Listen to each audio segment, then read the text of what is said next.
Underperforming.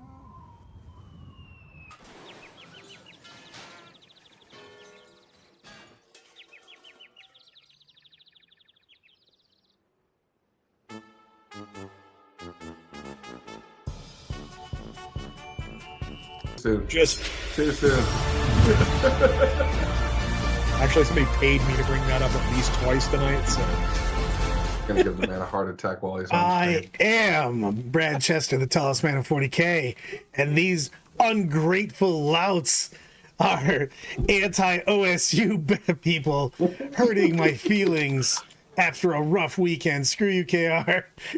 It was the best game on television, by the way. That game was. It would have been way cooler if I wasn't an Ohio State fan and just watched that game. It would have been pretty awesome. Yep, exactly. KR goes 5 minute countdown for 5 seconds. Brad's alive. You're Shall we finish? welcome. Shall we we had finish introductions? Yeah. You So I'm ungrateful Brian bastards. the guy who got paid to say "Go Blue." I am Stephen Crawley, who doesn't watch college football, but I'm told to make fun of Brad anyway. Seems about right. And I am Sean Dice with Rice, as Brad likes to say. Currently no stake in football, but making arcoflagellants.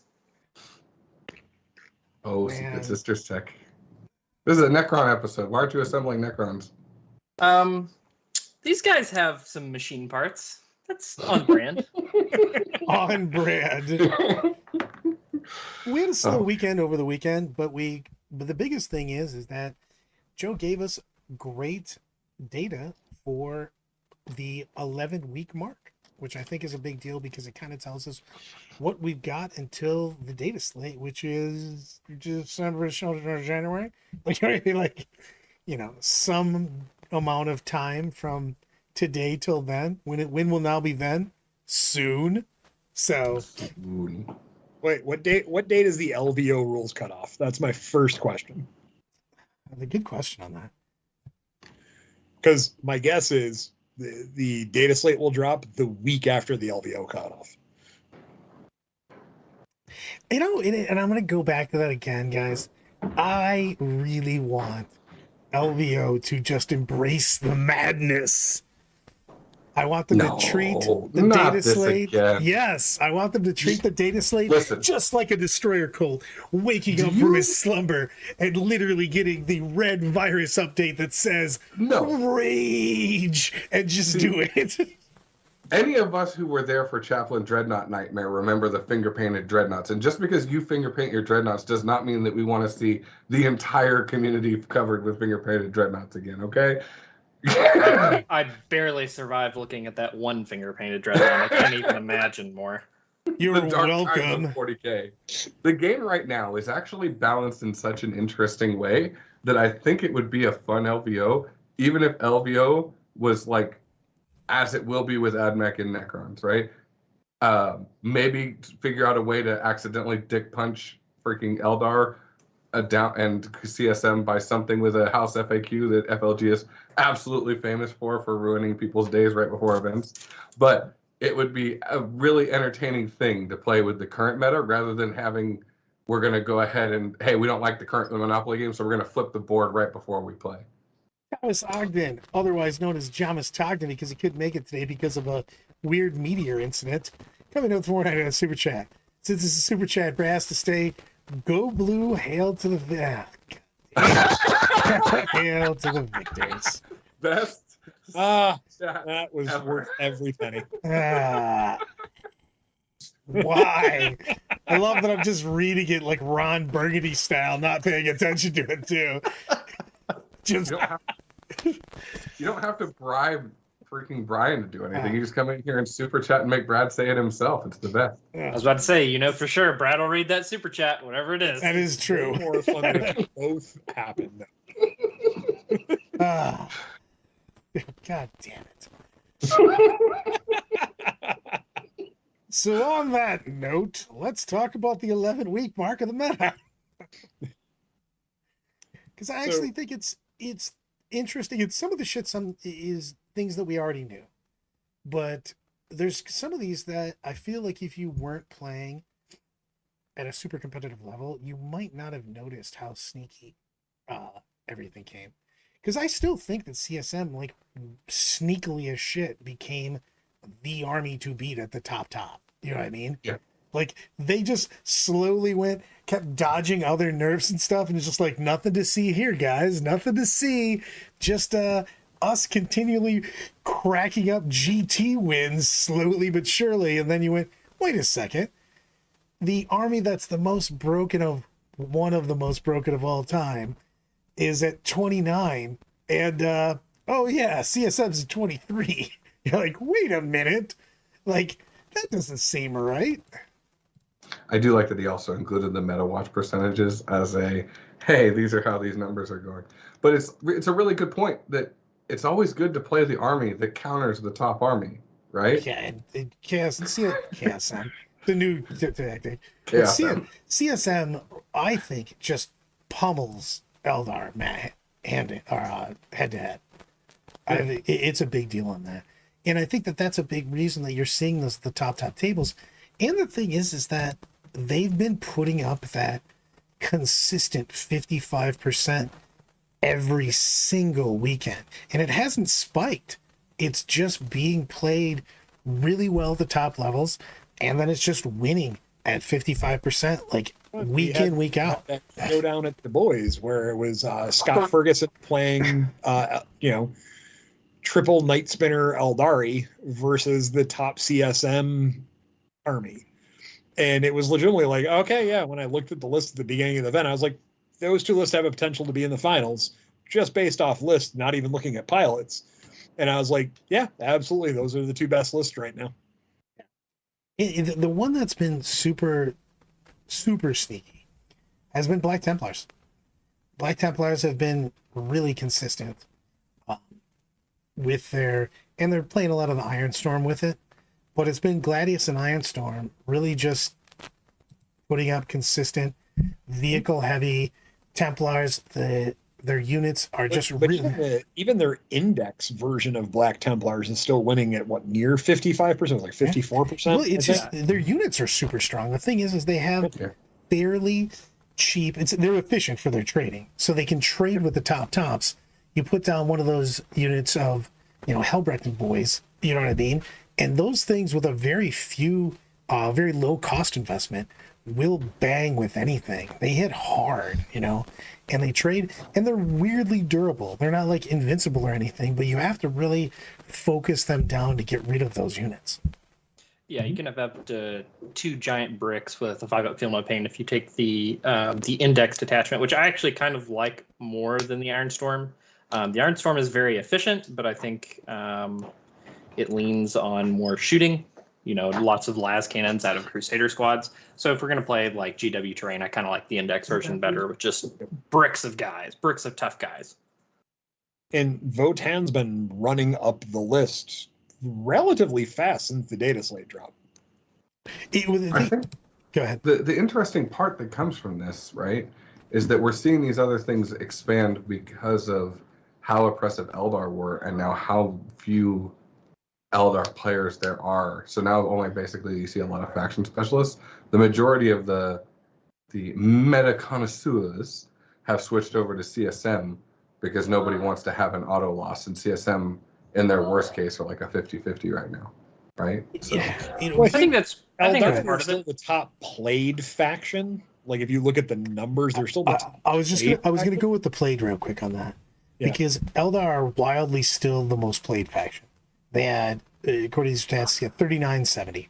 So, but I think it was grossly higher originally, right? Yes. Well, it's you had to play it to win the tournament. Which of course. time? Yeah, exactly. So, let me rephrase my sentence. The top 20% of Eldar players have switched to CSM. There's still a great many people that went to Eldar. That's still raw power in your hand, right? Well, yeah. You gotta think about it. It's 3970 for Eldari, but it's 3115 for CSM, and that's just jumping on. That's like action movie jumping on the car, hitting the horse while it's running onto the bridge kind of thing. People just literally dove onto that bandwagon as it was driving by.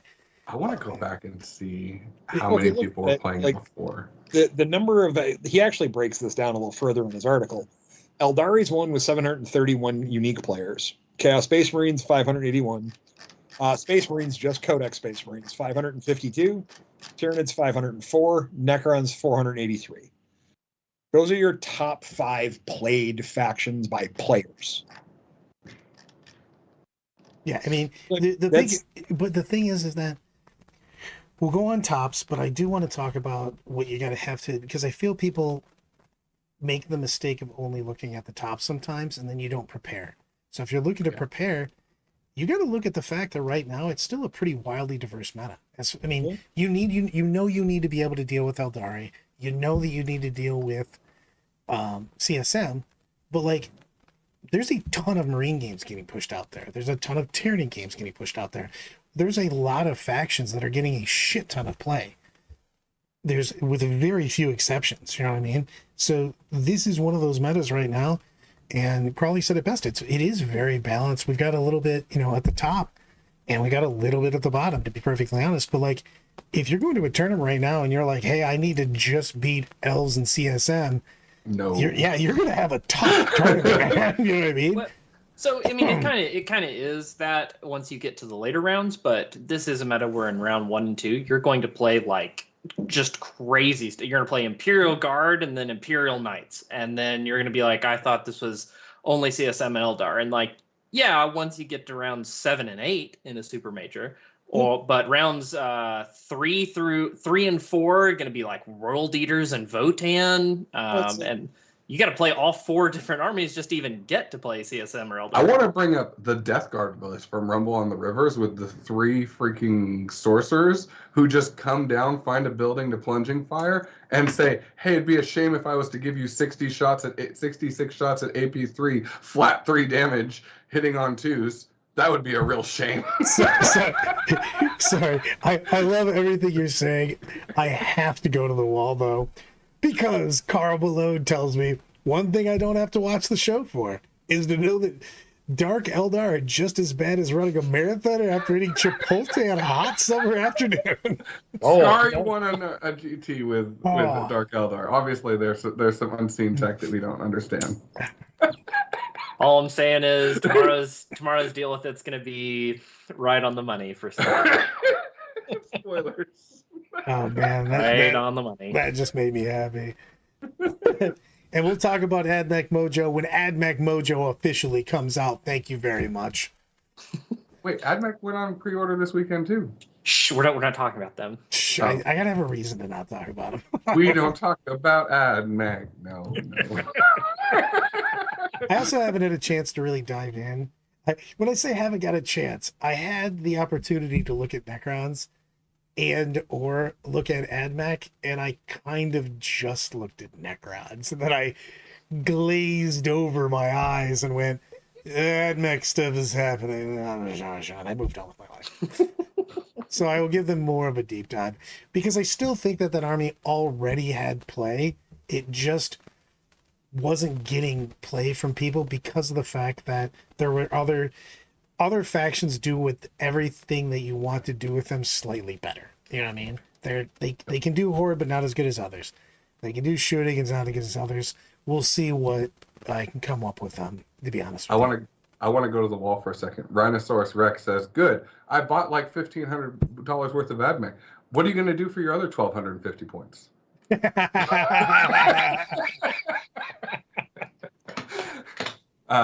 No, I think that Admech is a good example. We talk about how you can't fix top-end armies with points, but you can definitely fix low-end armies with points. Yep. There is a point value. Like, Death Guard got brought up significantly by their points changes. God, and their change with the save. John coming in with, I almost brought Admech just to have an army of dudes on stilts. I hate that model. You know what? I'm going to let my...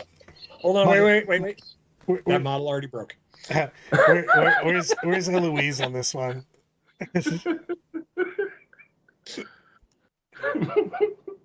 I only say that, Rex, because I have Admech and I know how expensive they are. I have the chickens. I bought the chickens at retail, and that hurt my soul. And it wasn't even 200 points. Admech is wildly the most expensive army. It's not even close. dollar per point Admech is by far the most It's expensive. just army. it's just wild Yes. how much they are. Let me release this one model that's like 45 points that's over $55. They're $60 retail a piece, Yeah. aren't they? Dude, Yep. they have multiple units that you could bring in squads of 12 that came in threes in the box. Like, what? Yep. That's just a dick move. Hey, you need these characters. Oh, what's worth in 10th with all the characters that you need? Shame they're $50 a piece. You need 2 per unit. Go ahead. Yeah. So let's rock back, and then we're gonna talk Necrons after this, because I wanna get back to the because what do you guys think is gonna happen? Well, we don't have no idea what the data slate is, but we've got what, 5 weeks, 6 weeks, more before we get About 6 weeks probably. Yeah, about 6 actually. That's a lot of games, man. You know what I mean? That's a lot of games. Even in the holiday season, it's still a lot of games, a lot of tournaments, especially when you're talking the Euros and stuff. On, you know what I mean? The next big U.S. thing is what? Everwinter? On the yep. Outside of that, off the top of my head, I don't remember there being any other big ones. So, I mean, it's going to be interesting to see. I still think Eldari are still the top dog, with CSM being their antithesis. So if they meet up in the finals, Chaos Space Marines is going to take that. But Space Marines are getting some sneaky good play, especially with that Vanguard detachment that is getting more and more interesting as people learn how to use it more. And the thing that I'm interested to see is if some of these other armies switch up to Horde to counteract a lot of that elite play and the elite killing armies that are out there. I don't think that the Eldar army can take on the Horde army right now at all. One of the Bring reasons 100, 200 gaunt bodies, and Eldar's like, that's a problem. Yeah. I mean, That's a problem. and in the Marine mix, the list that we're playing right now has enough bullets to take on stuff, but that's only because I really had to twist Sean's arm. I kept telling him over and over the same thing. I'm like, Sean, switch to this version of Vanguard.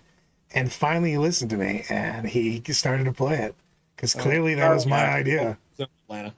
Yeah, I don't have any of my own ideas. It's all just Brad. I'm just a puppet.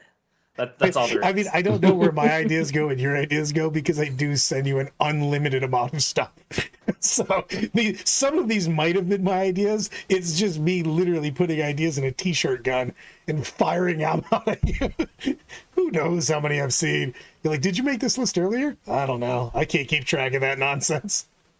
Brad's like, what have you tried this? And I'm like, I sent that to you like a week ago. And you're like, yeah, but did you? And I'm like, yeah, I really did. He's going to start trademark stamping everything he sends over. Gonna get it with a watermark. Oh, speaking of that, before we continue, I should be nice. Thanksgiving. Hope it was magical for everyone. I do too. Bring gold back, fix custodes. I still don't think, Joe, that the Guard is the most expensive army. Admech, point per point, I really still think it is. You can go like super specific with Guard and try to get some expensive specific models, but like if you're just fielding 2,000 points, Admech is bonkers now. Guards still have the same thing as Admech, where Sentinels are kind of the king of their army, and you almost always are playing 9 of them, and they're $50 a pop as well. Yeah, but then Cataphrons.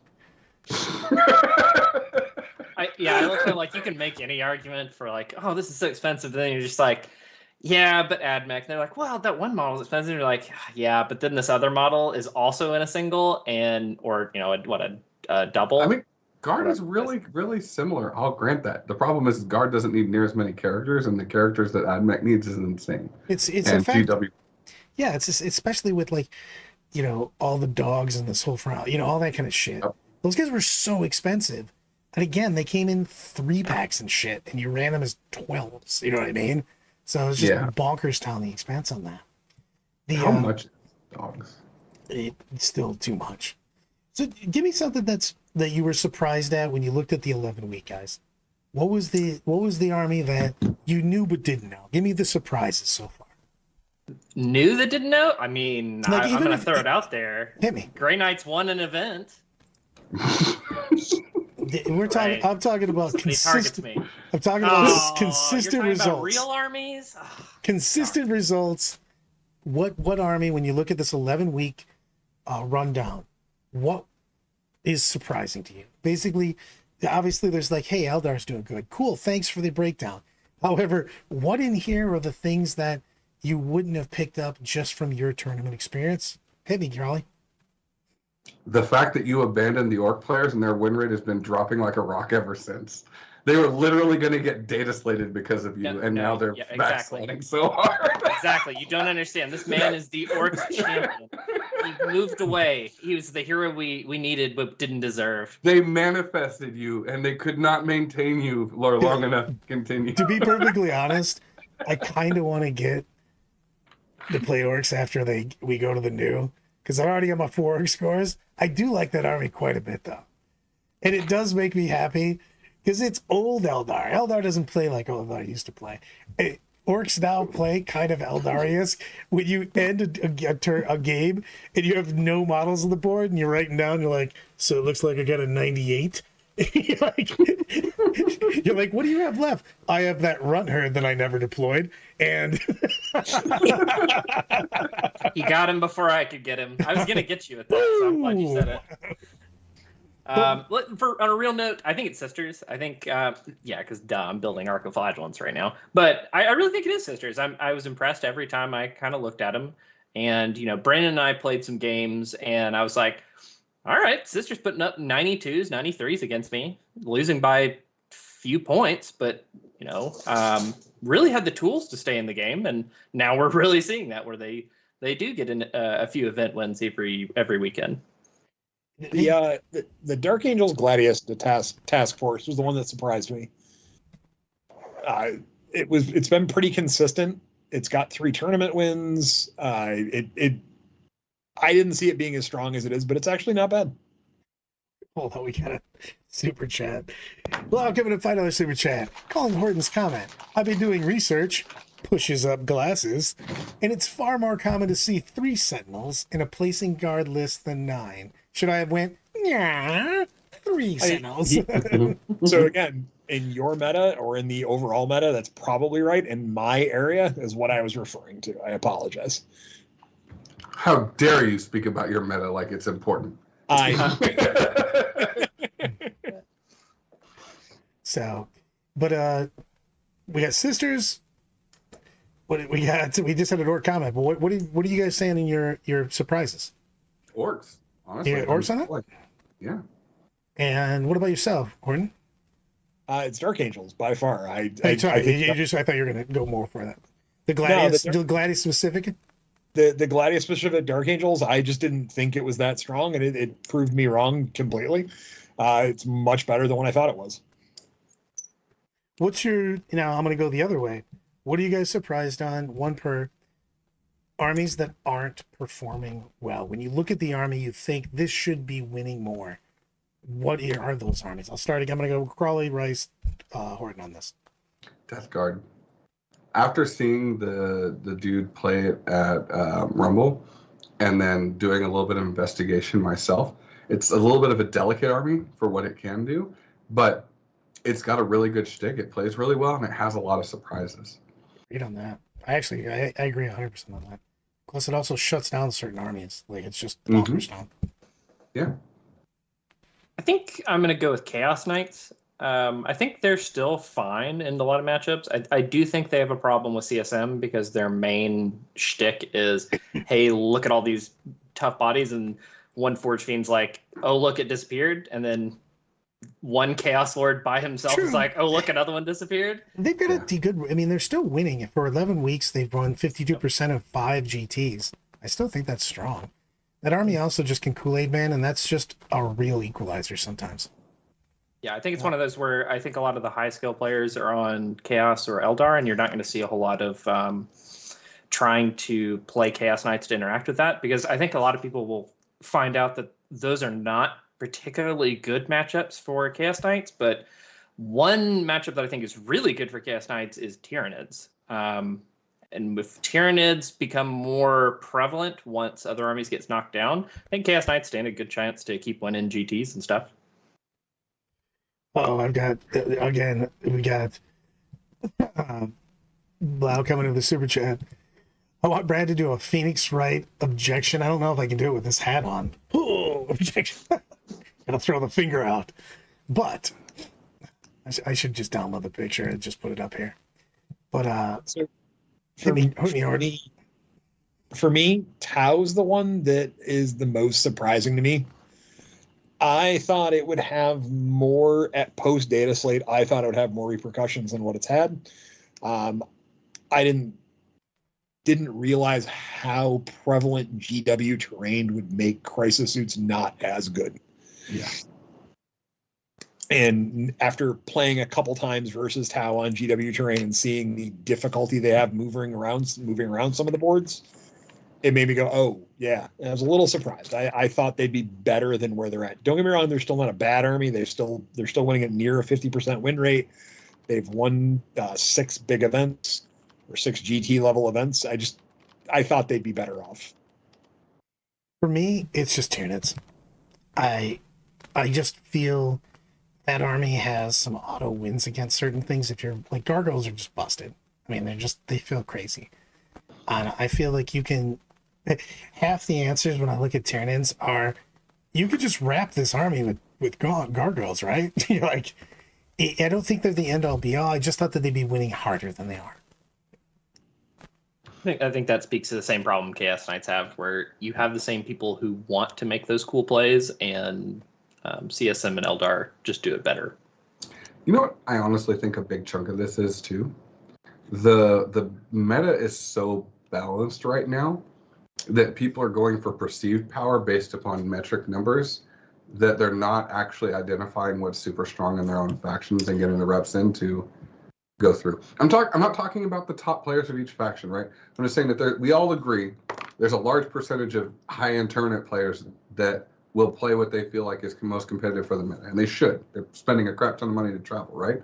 But I think that there's a lot in the middle that's not being identified as being good, that's not being played like it should be and could be to the high enough caliber to be able to compete with those things.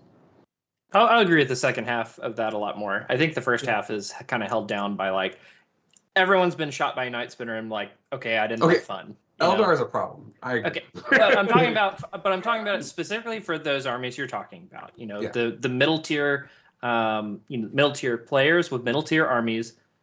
That is what they're trying to push up, right? They're trying to punch up, and then they run into CSM with very cheap, every time I hit somebody with a Chaos Lord, they're like, "Why does that thing do so much damage? How many points is it?" And I tell them, they're like, "That's not okay." And I'm like, "You're right, it's not okay." And then you shoot them with a Night Spinner, and they're like, "I didn't have fun this game."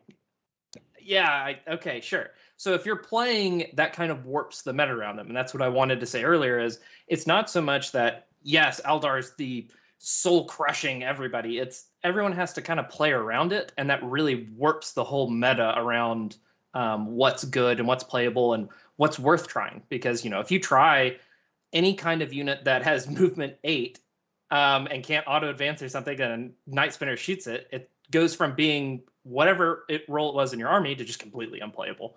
And that's a huge detractor from trying to push up with a middle tier army. I was gonna give you a better thing, but I got the hot tub time machine gift because Carmona was asking for a paid hot tub stream of Sean Rice, so I had to throw that in there. You're welcome, everyone. I wish that Eloise could get these snow globes to work. They're 40K related snow globes, and I want one. Yeah, exactly. Is it really Crawley making those comments about Metachester? Metachasers? I said Metachesters just in case you were wondering. I know who I am. Metachester, indeed.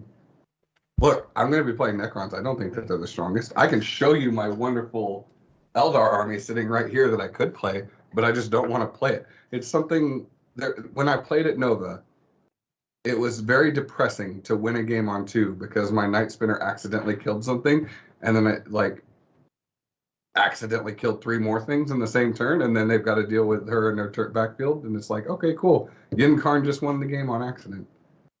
You're right. Elder are dumb. I don't want to talk about it anymore. Let's talk about the Necrons. actually cool faction. Let's talk about Necron. Let's talk about Necrons. Crons. You see this Tomb Sentinel right here? This dude is a boss and a scholar, and if you don't have these, you need these because they're so much fun. Yeah, but here's the deal. First, well, hold on. We gotta have a moment of silence. I was saying we gotta pour one out for our homies. Yeah. For all of the sad Necron Warrior and Lich Guard bricks that just don't work. Yeah. But let's talk about people that even had. Should we start by pouring one out for the crypto thralls? I think that's where we start. Whoa, we got to start with named characters first. Thank you very much. Before we get into the scrubs, the Traveler, Oberyn, Xandrak, and well, I guess just Lord Timmy. Also is gone as far as characters on that. Let's go. So anything that didn't get a plastic kit got squatted. Yep. Cut down. Well, how about this? Hit me with your first. Peach is coming in. Hot $10 super chat. Man, I'm really struggling with 10. I can't make comp melee Space Wolves at all, really, without someone screaming, I have to take cab. This is killing my love of the hobby. Most of my medals are just bad. We'll work on that. That's a longer conversation. I'm just gonna have you need to come to somewhere where I am. And we're gonna do that more, but we can talk about that for sure. One of the biggest things is that you have to start. We talked about this. Shameless plug coming in, everyone. Sean Dice with Rice and I did a faction choice video last week, and one of the biggest things is that you have to basically balance that your love of certain units and certain play styles versus what's supposedly the best in the meta. And you got to kind of make that hybrid list with things that you love no matter what.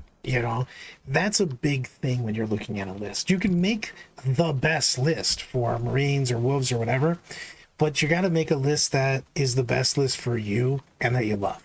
So that's something we will attack a little bit more, because I think that list can work, but you have to have a little bit of guns, a little bit of punchy. Somebody's just opening up bubble wrap. What the hell's happening over here? I'm trying to make this point, and all I hear is.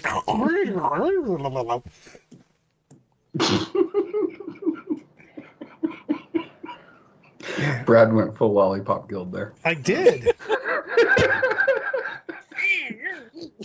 Like, what the hell is that? And before we travel too far down this rabbit hole, I actually like the Catan. I like the Catan a lot. I told Crawley that. I think the fact that they just kept all the cool rules and got more was what? Yeah. And then the Nightbringer is like, hey guys, I just got +2 damage on my weapon. You're like, what? Where did that come from? It is an interesting point that the entire Lich Guard brick got dismantled, but instead, I get to use my race. I was using race last edition, and Sean told me that they were bad, and they were bad. But I still used them, and I did really well at ATC with them, and I'm going to do really well with them now because I like race. They're cool models. They're like For all the people wondering, if an army ability says full rerolls to hit anywhere on it, it's good. It doesn't matter what. It turns out you can make that work. You just go, what gets full rerolls to hit, and then you start adding 3 to your list, and then the list will just write itself. I mean, it's kind of like Iron. Hit me with the tops. Hit me with your top takes real quick. Top units, top faction. Well, one of each.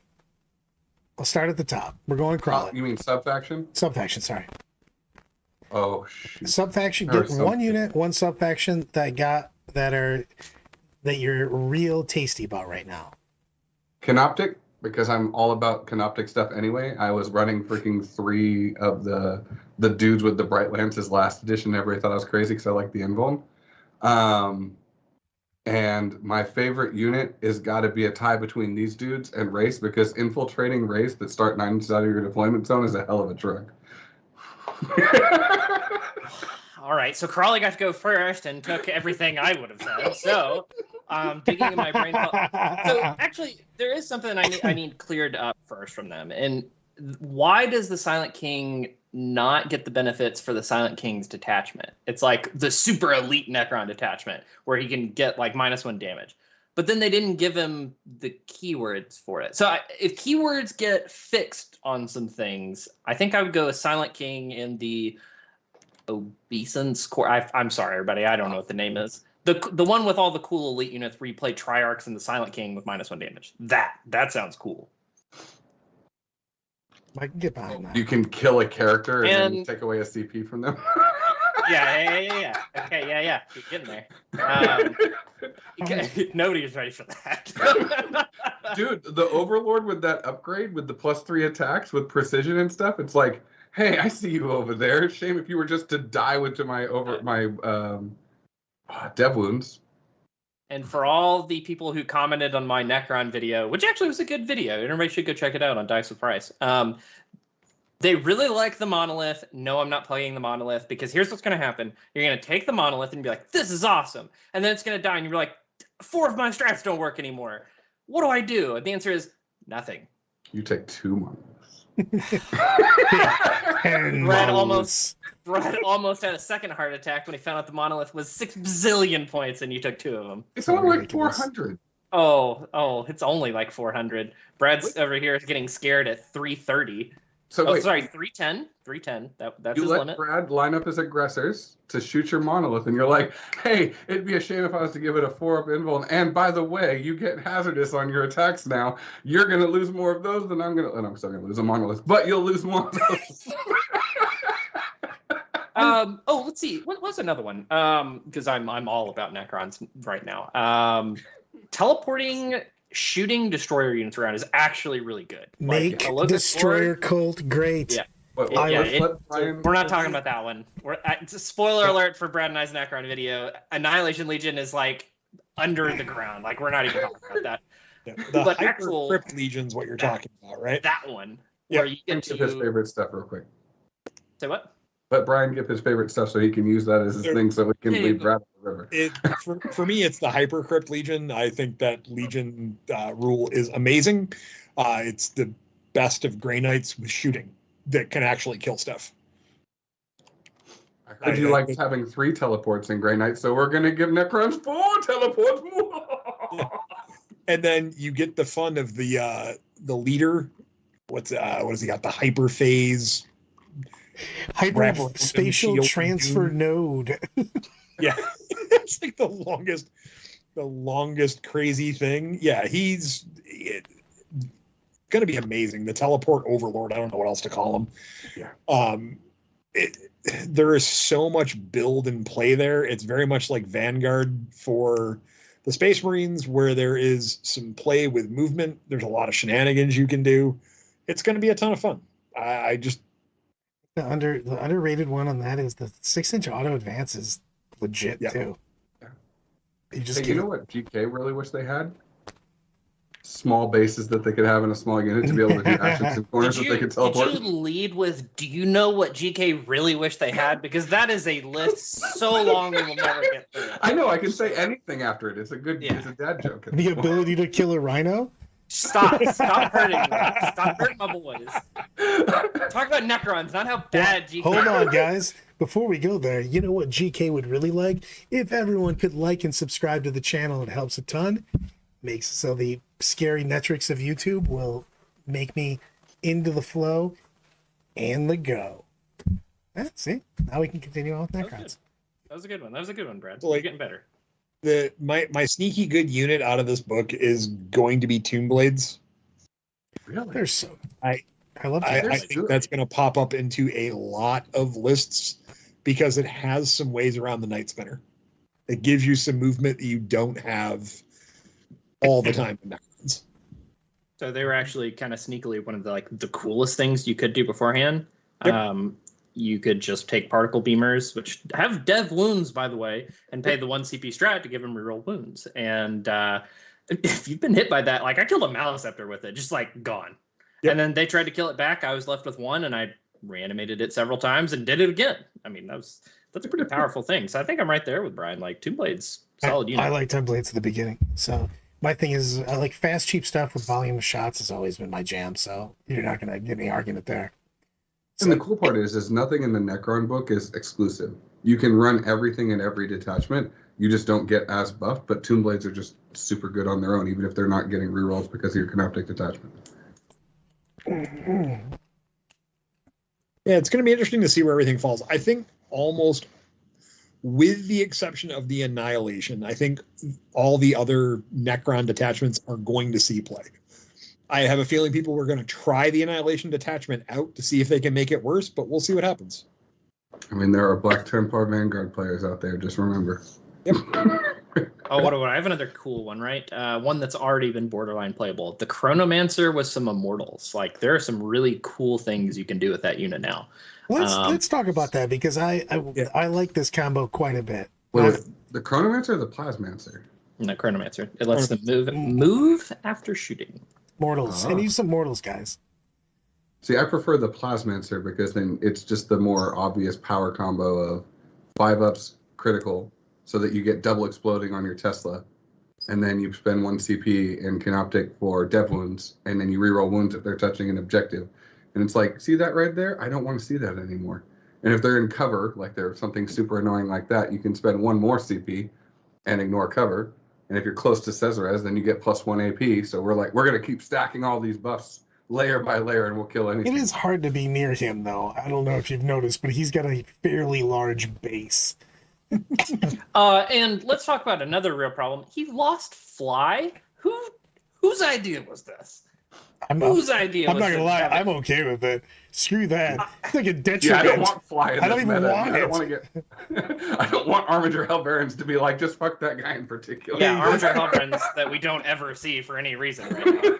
Yeah, I but want to be able to, like, move over things. You're gonna hit with that missile every single turn. Here's D3 shots for my anti-fly 2 gun. By Icarus, yeah. Icarus rocket pod, baby.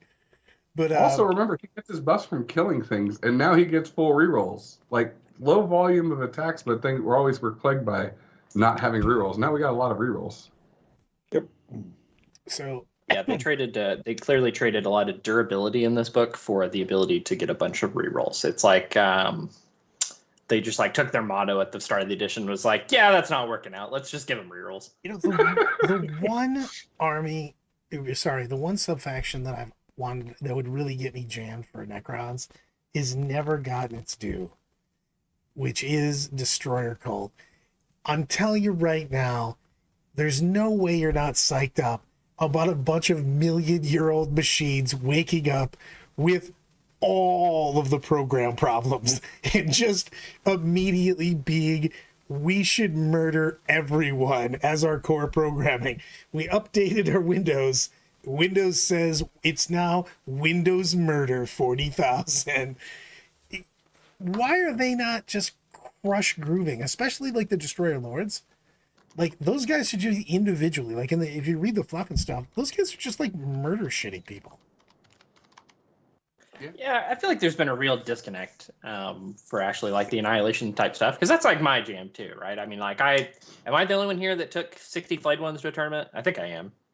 Yes, Yeah, I'm like, the only person who took. once. It's I'm the only person who took max FA of freaking Scorpex to it. yeah, that's true. That's true. You get a pass, but Blade once again literally cover themselves with skin and go, what? They'll never be able to tell the difference. You're like, you guys should go see IT. There's some problems here.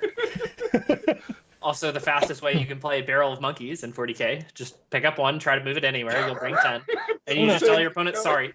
If the Annihilation thing didn't just have the below half strength get +1 to charge, if it was just like below starting strength +1 to charge, I'd be much happier with that detachment.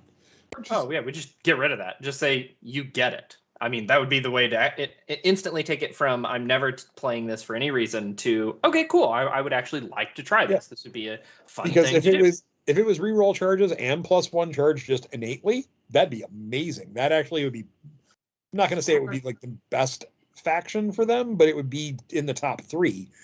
It's just that secondary thing to get +1 to charge is just, I don't know. Oh, it helps with their defensive buffs. There's that too. Tell me why Hypercrypt isn't going to propel them to high A tier minimum. I mean, it is.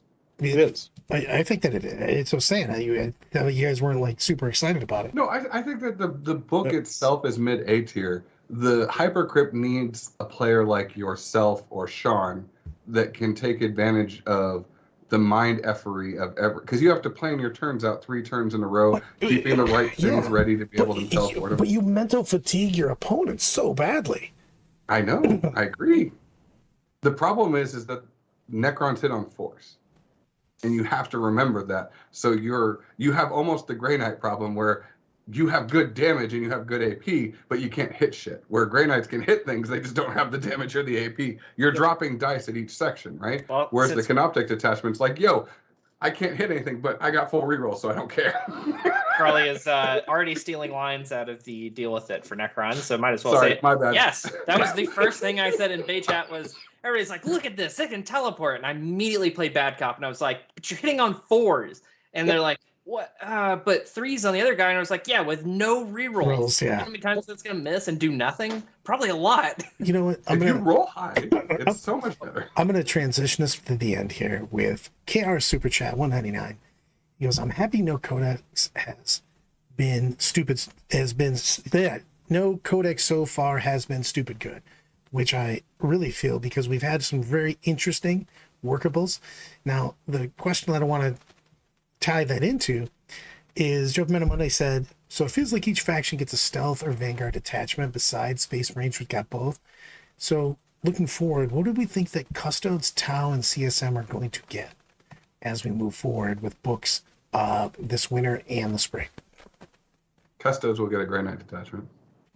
Custodes will 100% get a Grey Knight style detachment. That's not even a question. I wouldn't be surprised if they get... So on Custodes, I think they're going to get detachments based around specific builds. Like there'll be one specifically for Alaris Terminators. There will be one specifically for Sisters of Silence that works better with them.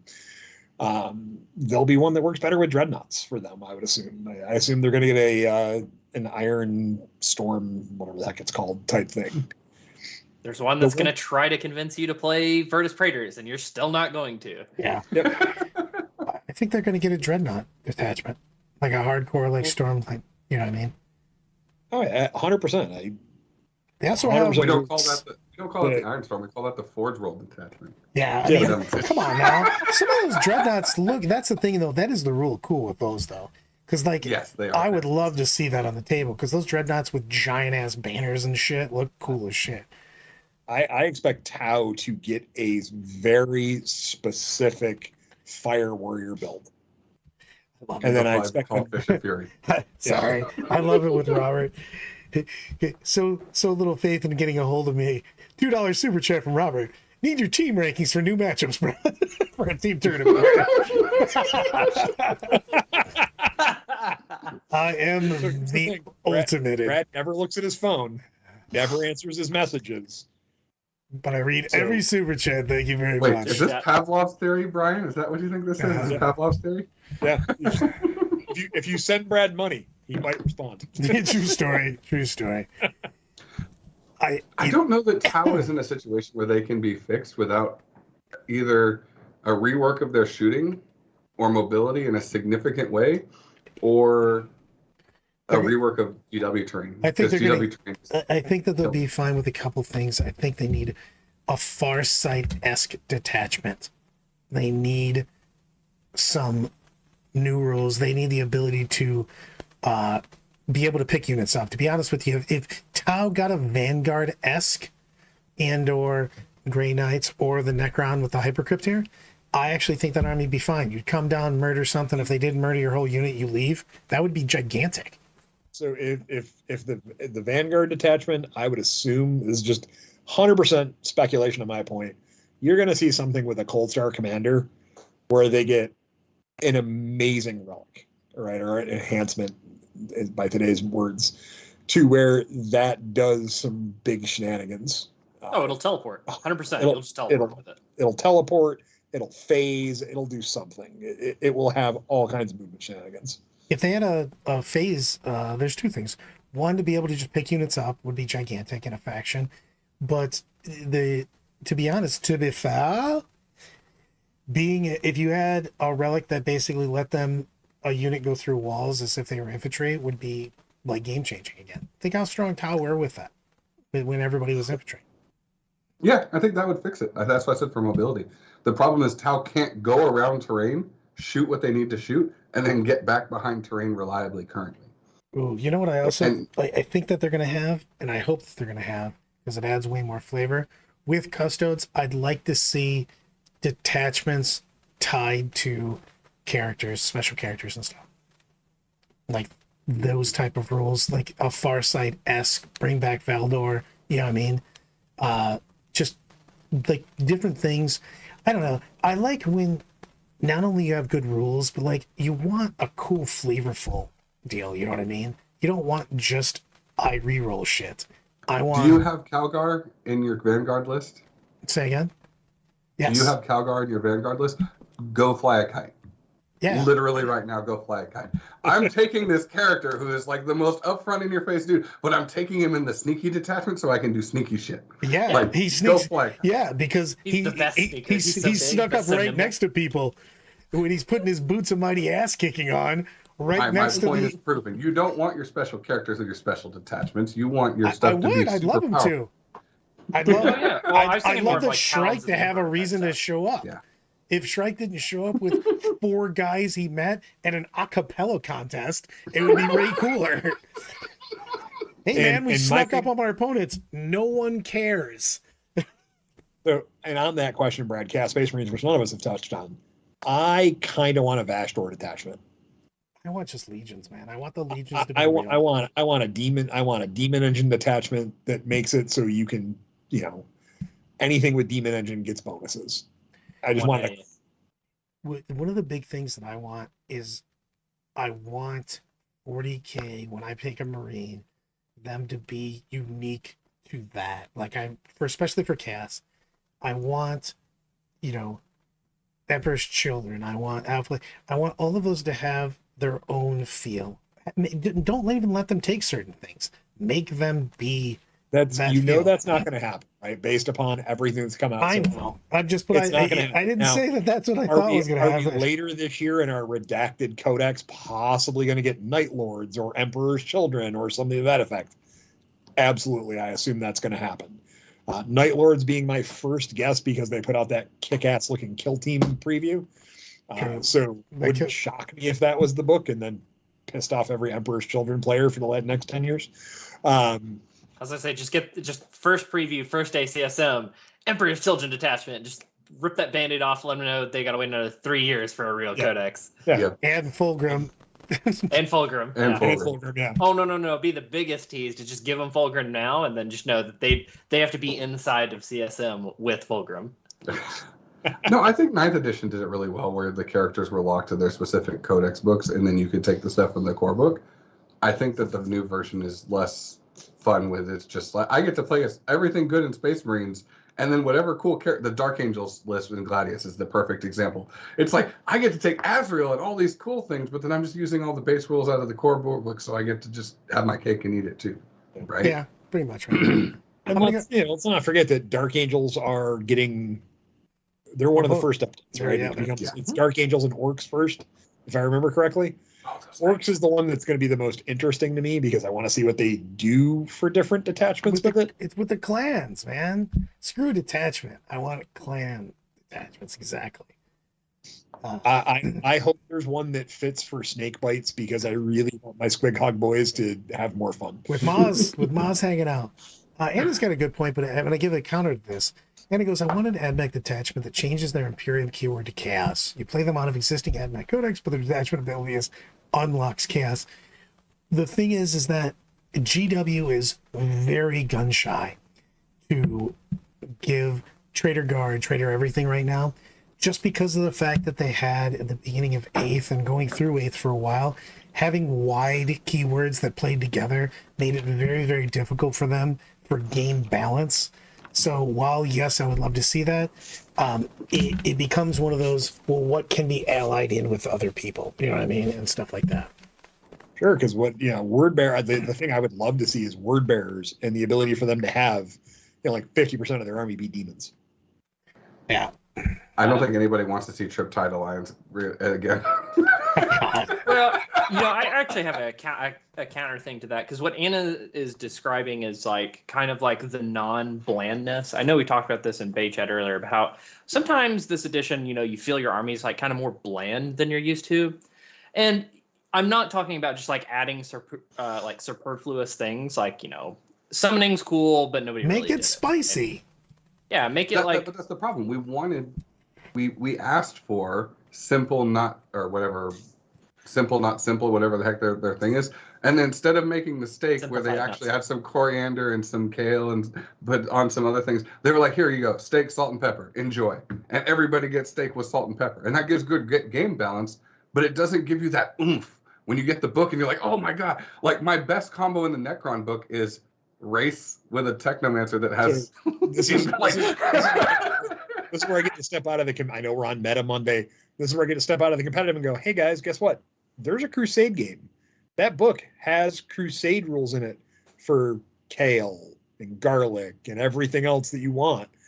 Man, literally no one has ever talked about spicing something up, then use the word kale right after it. I am shutting that down. I stuck with it. It's a terrible analogy. I froze it. My thing was like, I was like, wait, we can do garlic and saffron, and I don't know, kale apparently was what came into my mind. Well, the point was, you're not alone. You're not alone if you're out there and you're like, sometimes this feels a little bland. Like it's still 40K, but this is a little bland. And then you look at Eldar and they're doing cool things, and you're like, I want to do that. I want to do cool stuff. And I think she's right. I think a little bit more spiciness. And see, this is where I'm going to put on a tinfoil hat. I have no forward information. I feel like that's where something like Psychic Awakening type books would come in after, where you start to get some really spicy stuff in one-off detachments for several factions in the books. Get out of here. They're setting up for it. And the fact that you're doing that right now. Did you play an 8th edition? Did you play an 8th edition? All I'm saying is that's 7th edition, yo.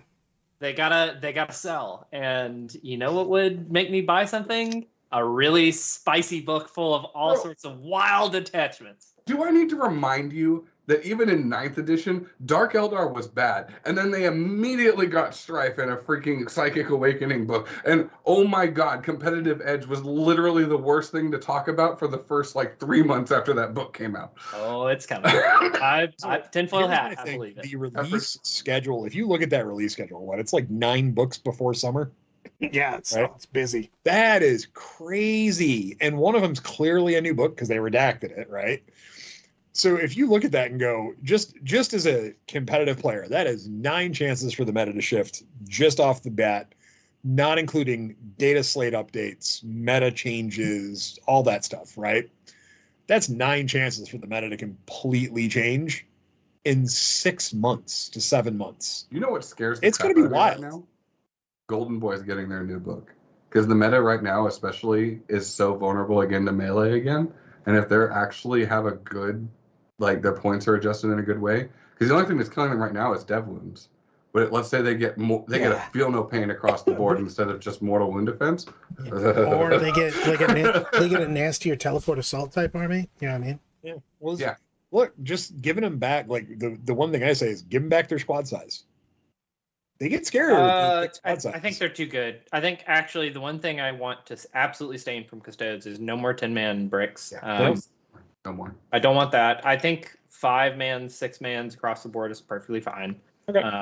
Points could go down a little. I think that's pretty much all they need. And even with their base troop, not 10. Yeah, I don't need some flavor. I need my flavor though. We give them a 5-up feel no pain against everything instead of a 4-up against. I know that would be strong, but it's so ridiculous how.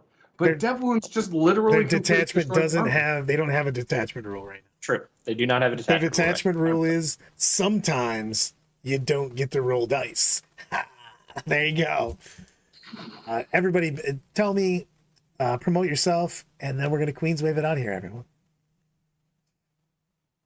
Oh, I can start. Sure. I'm Sean Dice with Rice.